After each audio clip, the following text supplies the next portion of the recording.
Bonjour à tous et bonjour à toutes, j'espère que vous allez bien. Aujourd'hui, nouvelle vidéo Revit et ben oui, on voit ma tête.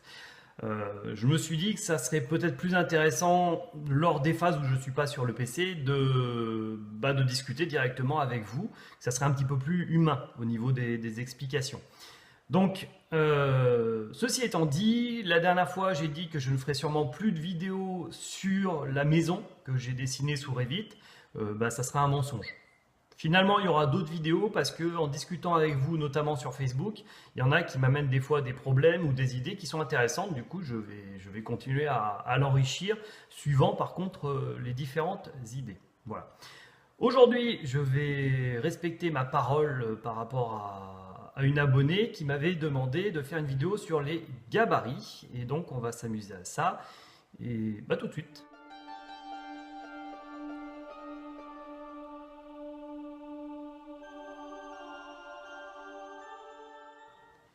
Alors déjà, un gabarit, c'est quoi et ça sert à quoi? Dans le langage courant, quand on dit de quelqu'un qu'il a un petit gabarit, par exemple, ça veut dire qu'il est plus petit que la moyenne. Donc ça veut dire qu'on a un modèle type, et ce modèle type, ça nous sert donc de gabarit. Et si on est plus petit que ce gabarit, on est donc plus petit que la moyenne, et plus grand, on est plus grand. Bon, ça c'est logique. En entreprise, un gabarit, ça va servir soit à la conception d'un objet, soit à sa vérification. En mécanique, par exemple, on utilise des gabarits pour vérifier qu'une pièce est à la bonne dimension.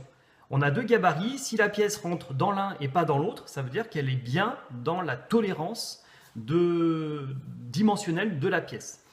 On peut aussi utiliser un gabarit pour concevoir, c'est-à-dire c'est un objet sur lequel on va pouvoir positionner par exemple deux barres avant de les souder. Donc un gabarit, c'est un modèle. Voilà, il faut partir de ce point de vue-là. C'est un modèle qui va nous servir à partir sur de bonnes bases. Et un gabarit sous Revit, c'est pareil. C'est-à-dire que c'est une sorte de norme qui va nous servir à toujours partir sur les mêmes bases. Donc vous allez créer un gabarit pour pouvoir avoir toujours les mêmes niveaux. Au lieu d'avoir des niveaux à 2,5, vous aurez toujours des niveaux à 3 mètres ou 4 mètres. Ça ne veut pas dire que vous ne pouvez pas les modifier ensuite dans votre projet, mais vous partez sur les mêmes bases. Les mêmes épaisseurs de ligne, les mêmes portes, les mêmes fenêtres. Donc si vous voulez créer par exemple un jour une maison, un type de maison, une famille de maisons qui s'appelle la maison Elodie, pourquoi Elodie, je ne sais pas, mais c'est comme ça. La famille Elodie, où il y a toujours les mêmes portes, toujours les mêmes fenêtres, toujours la même surface au sol, les mêmes matériaux, les mêmes dalles, et bien dans ce cas-là, vous créez une famille que vous appelez gabarit Elodie. Tu vois, c'est ce qu'on va faire. Et du coup, à chaque fois que vous allez ouvrir ce gabarit, ça va finalement vous faire gagner du temps. Parce que vous n'aurez pas à remodifier vos niveaux, vous n'aurez pas à rechoisir vos fenêtres, vos portes, parce que des fois ça peut être un peu long. Donc un gabarit, ça va vous servir à gagner du temps par rapport à un style de bâtiment. Ça peut aussi vous faire gagner en cohérence. Si vous êtes dans une entreprise qui, par exemple, a un cartouche personnalisé, et dans ce cas-là, vous créez un gabarit avec les plans, tous les plans qu'il faut, plus justement ces cartouches personnalisées. Et donc, quand vous allez créer vos plans, vos feuilles, vous allez pouvoir avoir ce cartouche qui sera déjà ici, qui sera déjà présent. Donc, le gabarit, ça sert encore une fois à un gain de temps et un gain de cohérence. On va faire une démo où je vais vous montrer deux façons différentes de faire finalement des gabarits, soit en partant de zéro, soit en partant d'un gabarit existant et en le modifiant. Et allez. Bon, allez on y va. Donc là au niveau des gabarits, déjà je vais en ouvrir, vous voyez qu'il y en a ici.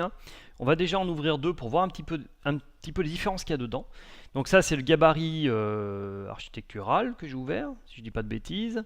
Et je vais ouvrir je vais faire nouveau projet, je vais prendre le gabarit de construction. Ok.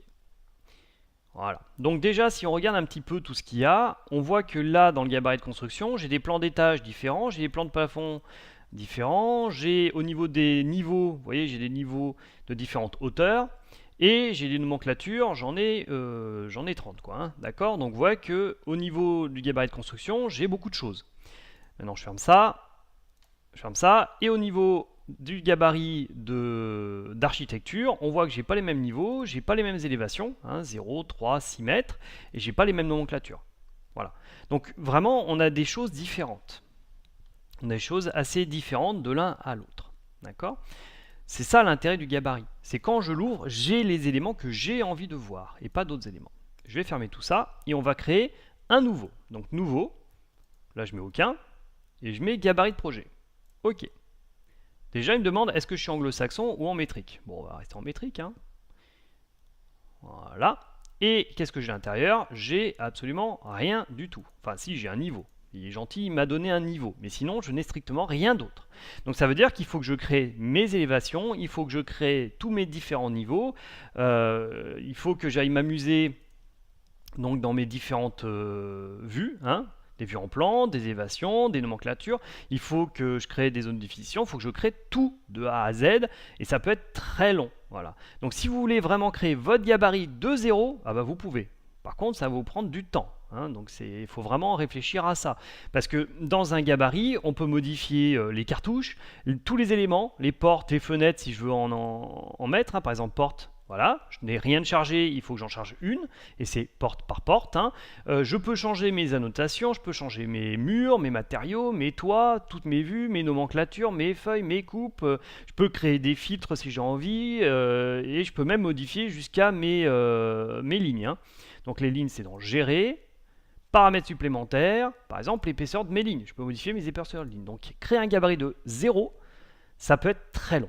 Donc du coup, moi je ne vous conseille pas de faire ça, je vous conseille de créer en fait un gabarit par rapport à un gabarit que vous appréciez et que vous avez envie de mettre en avant. Et après on va voir comment on peut faire pour que quand je fais nouveau, quand je fais nouveau, ce gabarit apparaît en fait dans mes fichiers gabarits. Donc justement, on va créer maintenant un gabarit à partir du gabarit architectural en le modifiant et en voyant quelles sont les possibilités. Donc nouveau, gabarit architectural en tant que gabarit de projet, ok. Et je l'ouvre. Voilà, donc là, ce gabarit-là, est-ce qu'il me plaît, est-ce qu'il ne me plaît pas, je ne sais pas. Si par exemple, au niveau de mes élévations, en fait, j'ai par exemple, je n'ai pas, j'ai un niveau supplémentaire, donc je le modifie. Si par exemple, là, je suis sur celui-là à 4 mètres, voilà, et qu'ensuite, j'ai du 2,50 m, pas mal. Si je fais ça, ça va pas aller. Donc 6,50 m, 6,5, voilà. D'accord. Donc 6, 5, 7, 9. Hop là, voilà.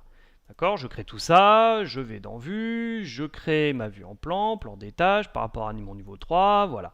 Donc je crée déjà tout ce que j'ai envie là, je crée aussi mes différentes nomenclatures. Par exemple, nomenclature de pièces ne m'intéresse pas, je supprime. Ok.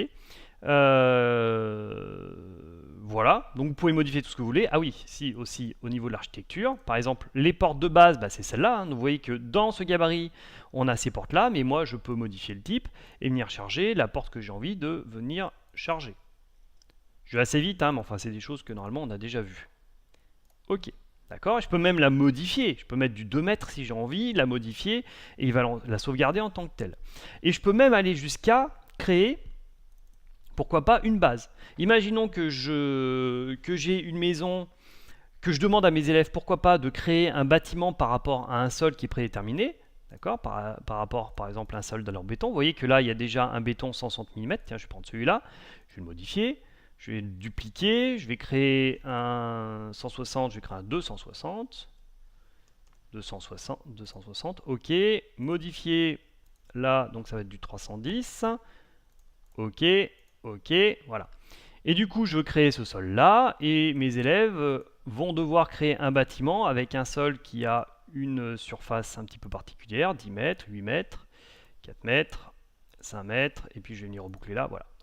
Ok. Ce sol-là, voilà. Donc j'ai mon sol avec une vue 3D qui est ici. D'accord. C'est pareil, je peux aussi rajouter des vues 3D. Je peux rajouter des caméras, je peux rajouter énormément de tout ce que j'ai envie de rajouter. Là, je vais mettre en réaliste. Oui, bon, c'est pas forcément très joli. Donc je prépare en fait mon gabarit. D'accord. Quand j'ai fini tout ça, quand je me suis amusé à faire tout ça, donc à modifier absolument tout. Encore une fois, je peux aussi aller dans les paramètres supplémentaires pour modifier des styles de ligne si j'ai envie, des paramètres de soleil, je peux créer des cartouches, niveau de détail, il y a donc beaucoup de choses. Je peux m'amuser aussi dans la visibilité des graphismes. Est-ce que je veux faire apparaître les appareils sanitaires ou pas, les fondations, les fenêtres. Au niveau de ma topographie, peut-être que je veux pas qu'il y ait de topographie, donc je peux la cacher. Bon là j'en ai pas mise, mais peut-être que j'ai pas envie que dans mon gabarit il y ait de la topo. Je veux pas que ça apparaisse. Les volumes c'est pareil. D'accord. Au niveau des volumes, hop là, voilà, les volumes sont désactivés par défaut. Hein. Donc quand on fera une vidéo sur les volumes, on a déjà fait une, mais on va en faire une sur un volume, vous allez voir.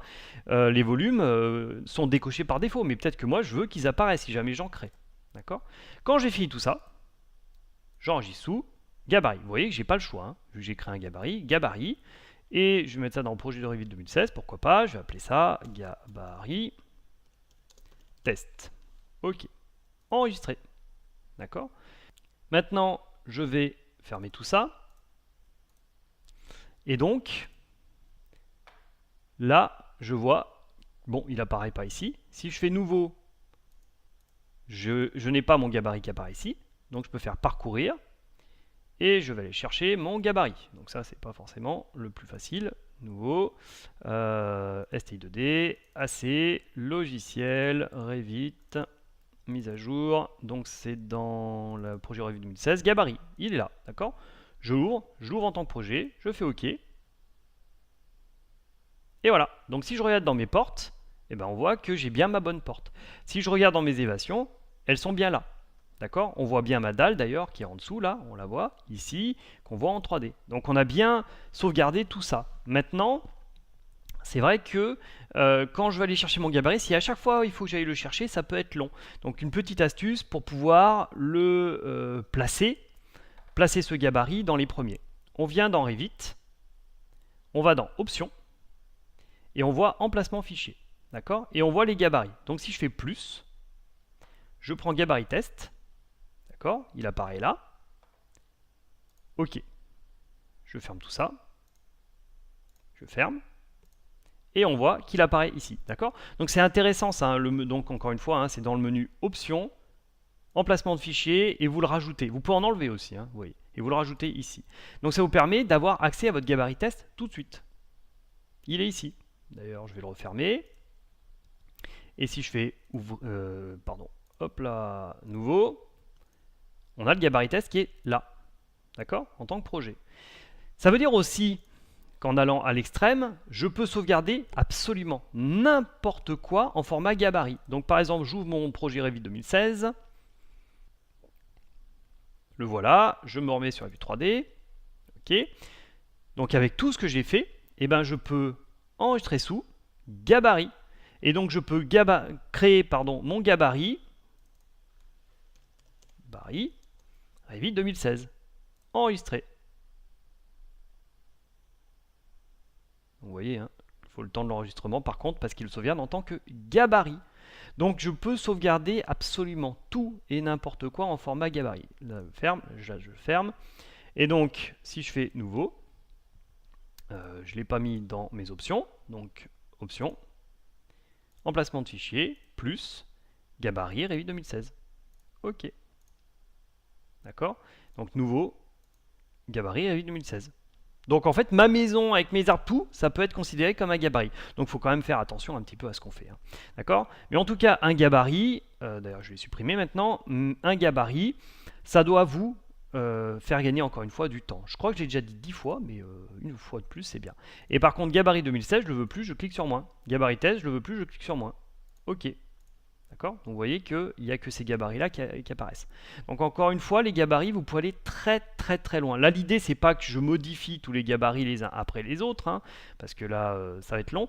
Mais je vous conseille encore une fois de prendre un gabarit qui vous plaît et de le modifier. Et comme vous le voyez, ça peut être un projet, on peut le sauvegarder en tant que gabarit. Donc même si vous avez oublié quelque chose et que vous êtes dans un projet, vous pouvez tout à fait, dans le projet, supprimer ce dont vous avez besoin et créer votre nouveau gabarit.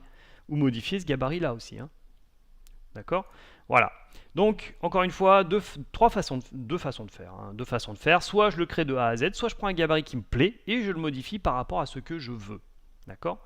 Voilà. En tout cas, pour les gabarits, vous voyez, c'est pas très compliqué.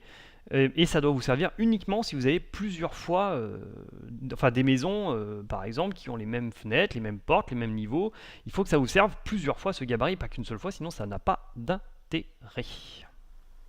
Et voilà pour cette vidéo Revit un petit peu donc différente, hein, où on voit ma tronche. Donc si ça vous plaît, n'hésitez pas à le dire dans les commentaires si vous trouvez que ça fait plus vivant. Si ça vous plaît pas, n'hésitez pas non plus à le dire.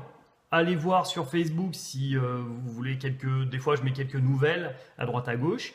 Là, pendant 2 semaines, je risque de pas faire de vidéo parce que je pars en vacances avec un petit peu de ski à la clé, j'espère. Et je vous souhaite bon courage pour ceux qui bossent, bonnes vacances pour ceux qui ont la chance comme moi d'aller se reposer un petit peu. Et on se retrouve donc soit la semaine prochaine, soit dans 2 semaines pour une nouvelle vidéo. Très vite. Salut!